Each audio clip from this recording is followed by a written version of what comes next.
Presidente, buenos días, funcionarios. Preguntarles, Adriana Estela Flores de IME Noticias. Yo quisiera, en primer lugar, presidente, preguntarle sobre esta decisión del Gobierno de Canadá de sumarse a esta petición de consulta sobre el tratado, sobre la política, su política energética en el marco del Tratado de Libre Comercio con Estados Unidos y Canadá.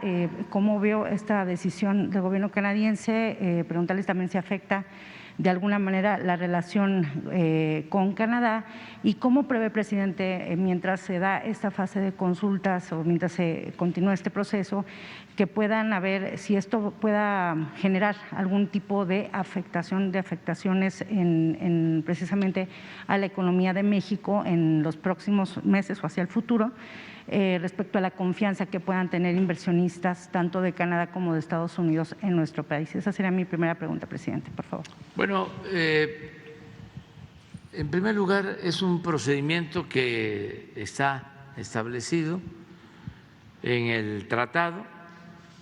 Se ha recurrido a este procedimiento, si mal no recuerdo, en 5 ocasiones. Lo ha hecho Estados Unidos en contra de Canadá, Canadá en contra de Estados Unidos, México y Canadá en contra de Estados Unidos y ahora Estados Unidos y Canadá en contra de México. O sea, es un procedimiento que se contempla en el tratado. Es una consulta acerca de políticas que se presumen contravienen lo establecido en el tratado. Hay un plazo para dar respuesta a esas consultas de un poco más de 70 días y luego, si no hay acuerdo, se va a paneles internacionales para que se dirima sobre el caso, quién tiene la razón. Es un proceso.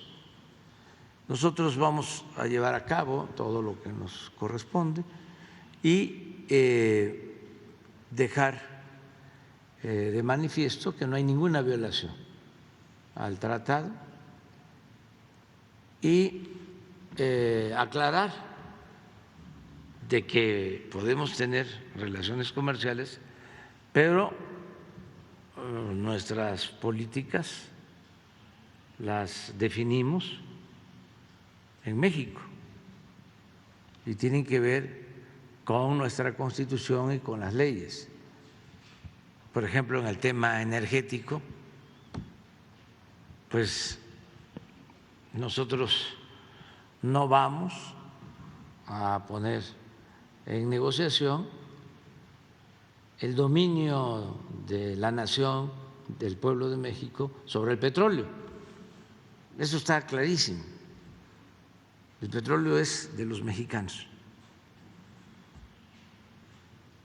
Si en otras administraciones se negoció el tema, nosotros ya lo expliqué aquí, cuando se iba a renegociar el tratado, pusimos como condición que no entrara el petróleo. Se quitó el capítulo del petróleo del tratado,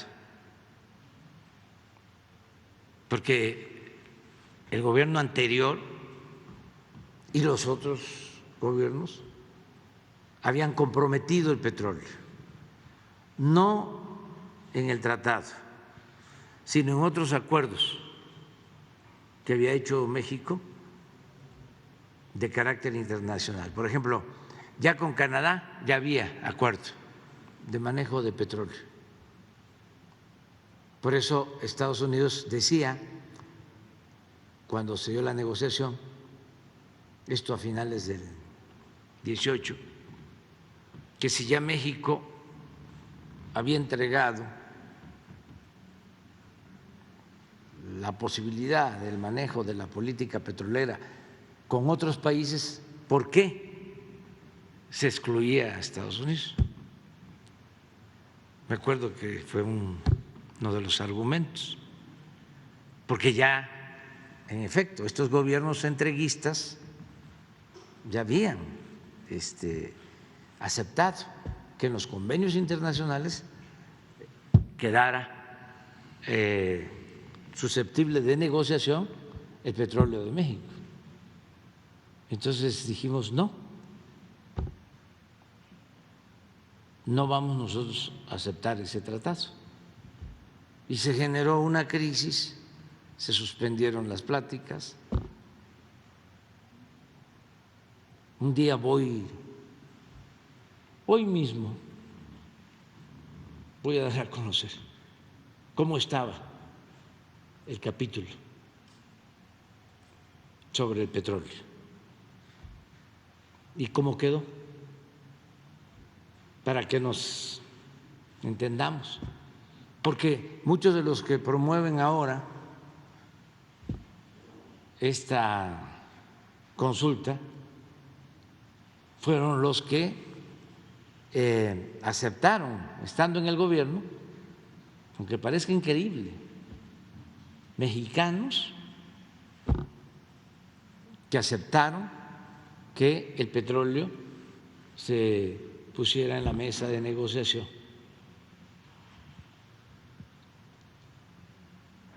Y los intelectuales orgánicos y los medios de comunicación del conservadurismo.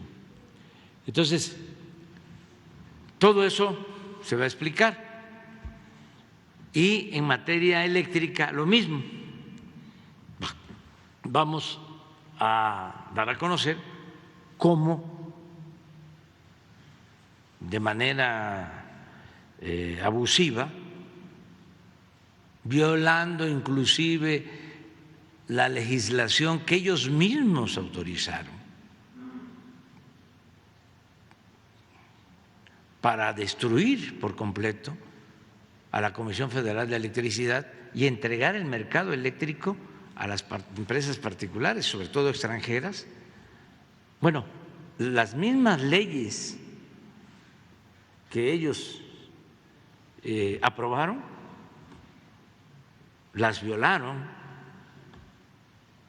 al grado de que la Suprema Corte acaba de resolver que todo lo relacionado con el autoabasto en generación de energía eléctrica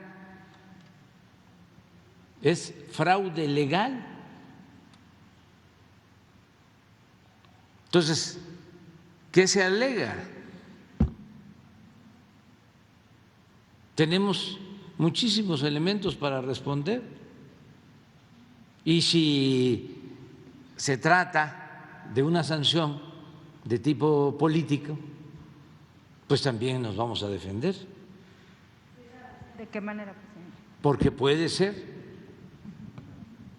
Yo tengo indicios de que esto tiene que ver con los intereses creados, que se sienten afectados porque se dedicaban a saquear a México y que, como se les puso un alto, un hasta aquí, empezaron a hacer trabajo en Estados Unidos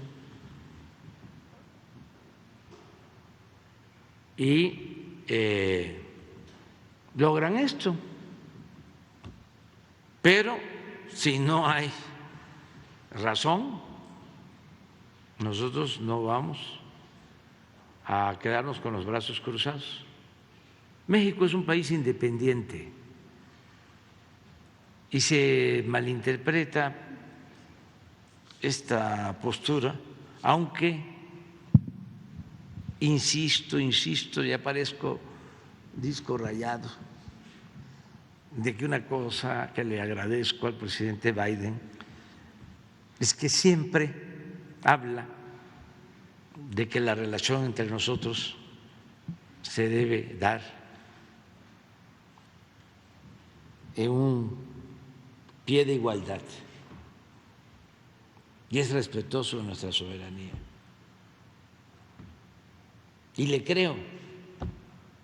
Pero también, pues como sucede en cada país y en todos los gobiernos del mundo, hay quienes tienen posturas distintas, pero que no piensen que es igual que antes, que ellos pues imponían las políticas para los jóvenes. Durante todo el periodo neoliberal, México no tuvo un programa de desarrollo propio. Estoy hablando de más de 30 años. El programa que aplicaban en México tenía que ver primero con las llamadas cartas de intención que se firmaban con los organismos financieros internacionales, en donde México se comprometía, el gobierno de México se comprometía a llevar a cabo una política dictada desde el extranjero. ¿Y qué significaba esa política? Que no aumentaran los salarios. Esto para los jóvenes, porque los demás se da que lo saben, pero que tienen pensamiento conservador o participaron en esa política neoliberal, entreguista, corrupta, pues padecen ahora de amnesia. Pero ellos decían si aumentaban los salarios o no, y de manera servil los gobiernos de México, los tecnócratas de Hacienda, les hacían caso. Y luego surgieron las llamadas reformas estructurales, igual que se aplicaban en todo el mundo. Entonces ya eso no se acepta en México. Por eso el pueblo quiso el cambio. No es un asunto ideológico, es de juicio práctico. Esa política que se impuso durante más de 3 décadas solo benefició a una minoría, empobreció a la mayoría del pueblo de México. No funcionó para los mexicanos. Entonces la agenda ahora la establecemos nosotros. Ahora gobernamos de acuerdo al plan de desarrollo que enviamos al Congreso y que se aprueba en el Poder Legislativo.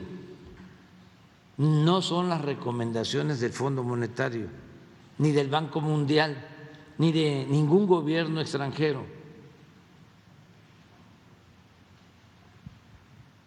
Entonces, esto es lo que sorprende. Pues imagínense, más de 3 décadas, 36 años de política neoliberal, de tanto agachar la cabeza, de tanto arrodillarse, se acostumbraron.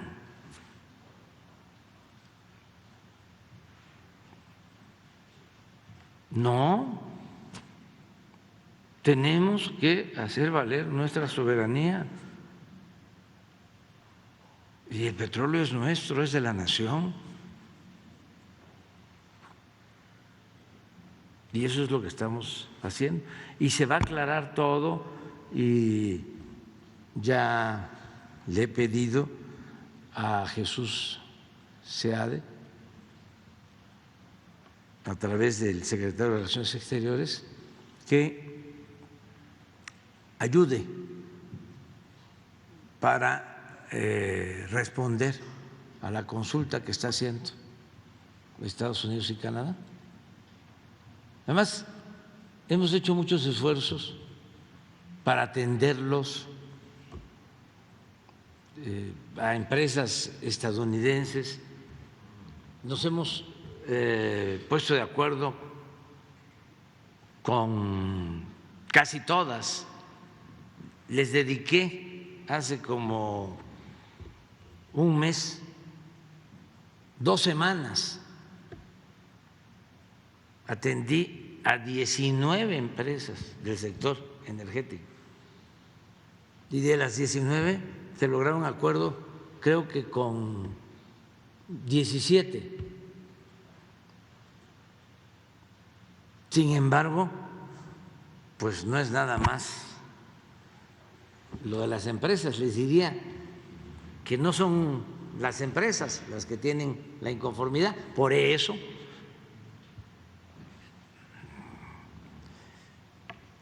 intuyo que es un asunto político,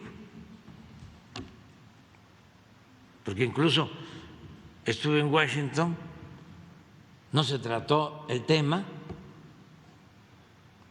nos reunimos con los empresarios, no se trató el tema, al contrario, empresarios estadounidenses se comprometieron a invertir 40,000 millones de dólares en el sector energético, ya firmamos acuerdos, convenios. Entonces, de repente esto, pero además me llamó mucho la atención que empecé a enterarme por los diplomáticos internacionalistas que estuvieron con Calderón y con Peña, que venía lo de la consulta. Empezaron a decir, prepárense porque viene el jalón de orejas. Y ahora sí, van a saber lo que se siente, ¿no? El sometimiento. Empecé a verlos y luego una de las primeras que dio la noticia fue Carmen Aristegui, en una exclusiva, o sea, porque están vinculados, es el mismo grupo. Este señor que fue embajador, Sarucán, fue embajador de Calderón en Estados Unidos, que estuvo en el fraude del 2006, pero además no solo eso, estuvieron involucrados en lo de Rápido y Furioso, en el contrabando de las armas, cuando hicieron la negociación arriba.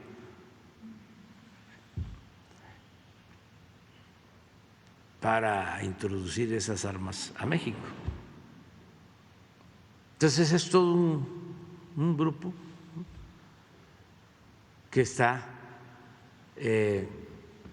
pues muy molestos con la política que estamos llevando a cabo. ¿Cómo va a estar contento Calderón si él era empleado de Iberdrola, de la empresa eléctrica española, que tiene financiamiento también de fondos de Estados Unidos, y eran los que se sentían dueños de México.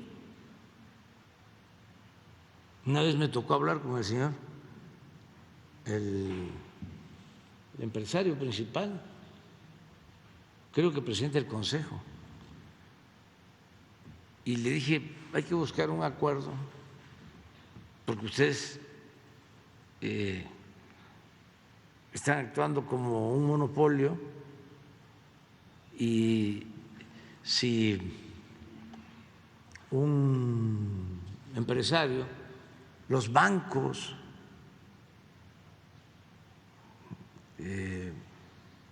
las cadenas comerciales se inscriben como socios de ustedes que generan energía, ya son parte del llamado autoabasto, pero los Oxxos y los bancos pues no tienen industria eléctrica y sin embargo se benefician con subsidios y pagan menos que lo que pagan las familias por el consumo doméstico. Hay que arreglar eso porque es violatorio de la ley. Eso es lo que ahora ya en definitiva resolvió la Corte, que es un fraude legal. Me dice, no, nosotros estamos muy bien, es legal todo lo que hacemos y lo podemos arreglar, resolver, pero estamos totalmente en regla. No, le digo, no solo es un asunto legal, no están en regla en lo legal. Además, ustedes nos han ofendido a los mexicanos. ¿Cómo es que se llevan de empleado a Felipe Calderón, que fue presidente de México, aún como presidente espurio, porque no ganó la elección? De todas maneras, eso es una ofensa. Eso es una práctica en España, que a dirigentes políticos los vuelven sus empleados.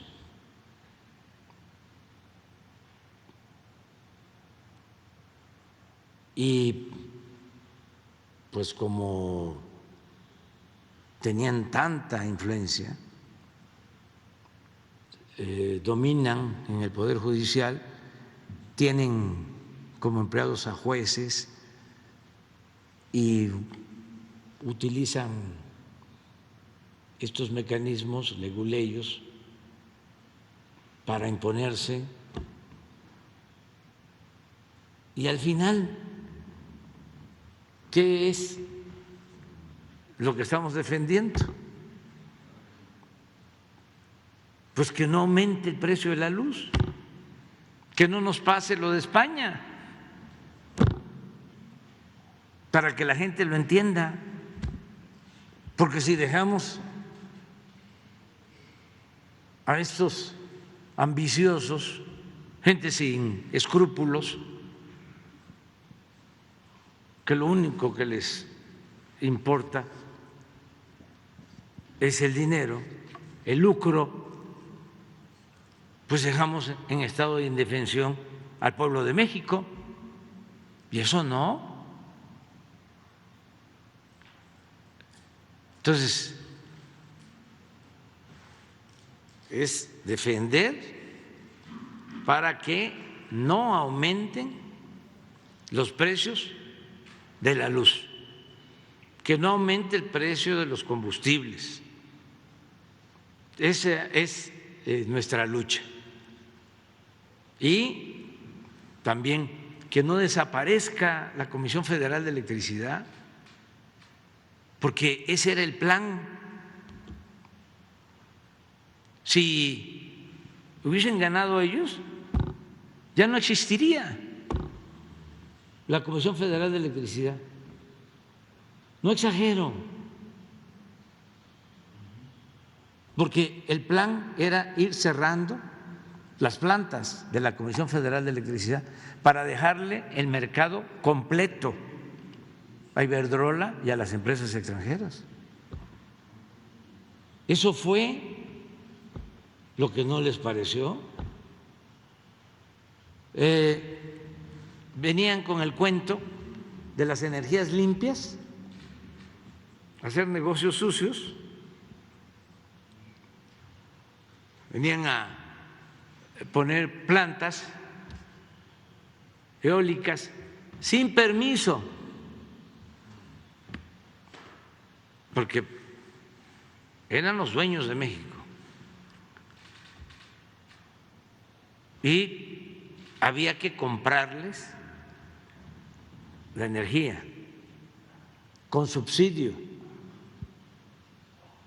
porque había que pagarles tarifas especiales, aun cuando esas plantas requirieran respaldo de plantas de la Comisión Federal de Electricidad. Por ejemplo, las hidroeléctricas de la Comisión Federal de Electricidad se dedicaban solo a respaldar a estas plantas particulares. Y el costo de operación de las plantas de la Comisión Federal de Electricidad no se incluía en lo que se les pagaba a las empresas particulares. Entonces estamos buscando fortalecer la Comisión Federal de Electricidad. Si en Estados Unidos no se hace así, o en España no se hace así, pues son otras historias. Nosotros nacionalizamos el petróleo, la industria eléctrica.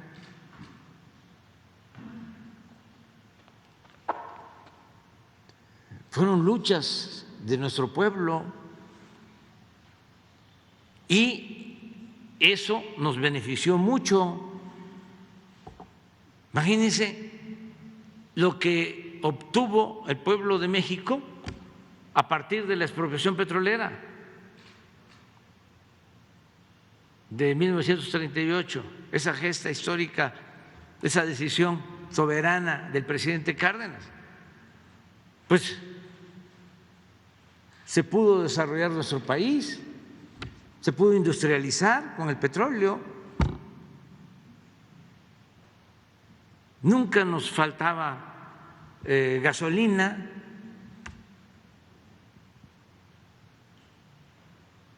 éramos autosuficientes.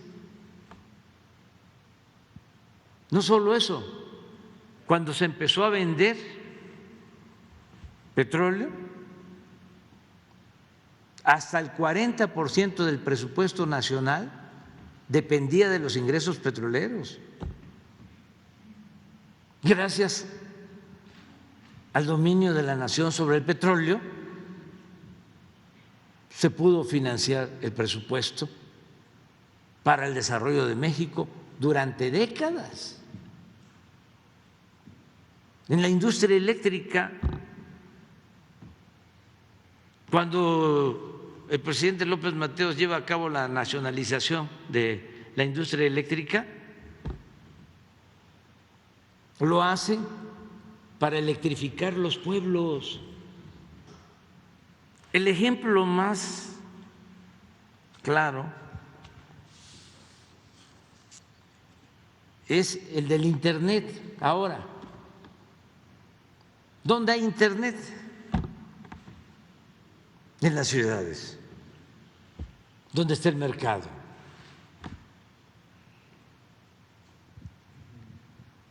En los pueblos de México no hay internet. Territorialmente hablando, hay internet en el 20% del territorio nacional. En el 80% no hay internet, porque ni modo que van a poner antenas, van a poner fibra óptica los de las empresas de comunicación donde viven los pobres. No, no es negocio. Pues eso pasaba en los años anteriores a 1960 del siglo pasado, cuando se tomó la decisión de nacionalizar la industria eléctrica. No se hubiesen electrificado los pueblos. A partir de que se nacionaliza la industria eléctrica, se electrifican los pueblos de México, gracias a la Comisión Federal de Electricidad. Y estos apostando a destruir a esa empresa pública, eficiente, con trabajadores comprometidos. Nosotros padecemos de un huracán, el Ágata, desgraciadamente, que afectó las costas de Oaxaca, arrasa, tumba toda la línea de transmisión, quedan los pueblos sin luz. En una semana se restablece el servicio por los trabajadores electricistas, por los técnicos mexicanos. Eso pasó también con el petróleo y sigue sucediendo. Estamos rescatando a México con los trabajadores. Entonces, si en Estados Unidos, si en España, si en China, si en Rusia, si en Francia, si en Alemania actúan de otra manera, pues es otra historia, son condiciones distintas, era otra falla estructural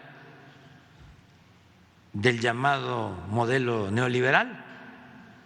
¿Cómo se aplica una misma política en todo el mundo? Porque esto de las reformas estructurales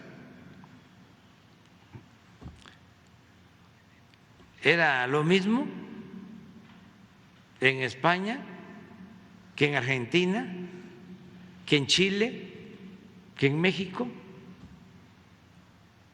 que en cualquier país.